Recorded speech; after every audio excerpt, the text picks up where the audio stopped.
एक सुख चैन उड़ाने वाली खबर अमेरिका से निकलकर सामने आ रही है। इसके बारे में जानकर दुनिया के सभी देशों में हड़कंप मचा हुआ है। वैसे कोरोना के नए वेरिएंट मिलने के बाद से दुनिया में परेशानी ऑलरेडी बढ़ चुकी है। इसके अलावा चीन में फैली निमोनिया जैसी बीमारी ने भी पूरी दुनिया को एक बार फिर से दहशत में डाल दिया था।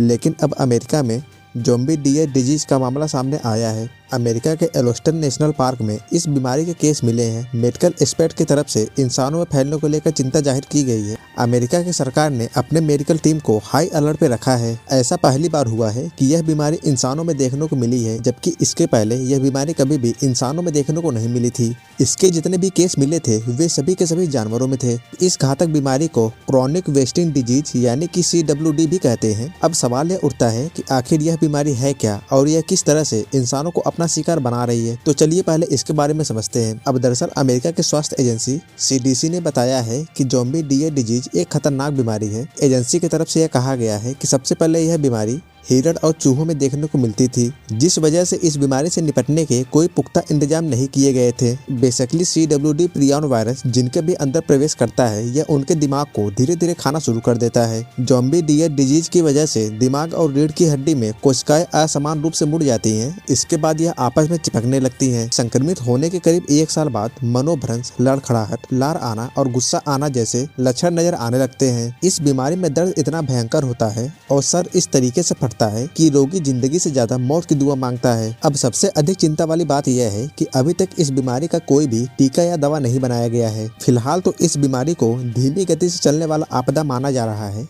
यानी कि यह बीमारी कोरोना के जैसे अचानक नहीं फैलेगी। लेकिन यह बात भी सच है कि जब यह बीमारी फैलेगी तो फिर इसे रोक पाना यह नामुमकिन होगा। कोरोना के ऊपर तो हमने 2 साल में कंट्रोल पा लिया, लेकिन इस बीमारी के ऊपर कंट्रोल पाना यह इंसानों के वश से बाहर होगा। इस बीमारी के लिए टीका बनाने का कार्यक्रम इसीलिए नहीं शुरू किया गया क्योंकि यह रोग कभी भी इंसानों में देखने को नहीं मिला था। तो ऐसे में स्वास्थ्य एजेंसियों ने इसके ऊपर अपना समय और अपना पैसा लगाने में बेवकूफी समझा और आज इसी लापरवाही का नतीजा है कि सब कुछ कंट्रोल से बाहर जाता हुआ दिख रहा है। ऐसे में अब दुनिया के सामने सवाल यही है कि इस बीमारी से निपटने के कौन से इंतजाम किए जाने चाहिए। एक तरह से कहें तो यह बीमारी फिलहाल के समय में कोरोना से भी ज्यादा खतरनाक दिखाई दे रही है। खैर, हमें उम्मीद है कि आपको आज की यह जानकारी पसंद आई होगी। अगर आपको यह जानकारी पसंद आए तो हमारे चैनल को सब्सक्राइब करके हमारे वीडियो को लाइक और शेयर करें।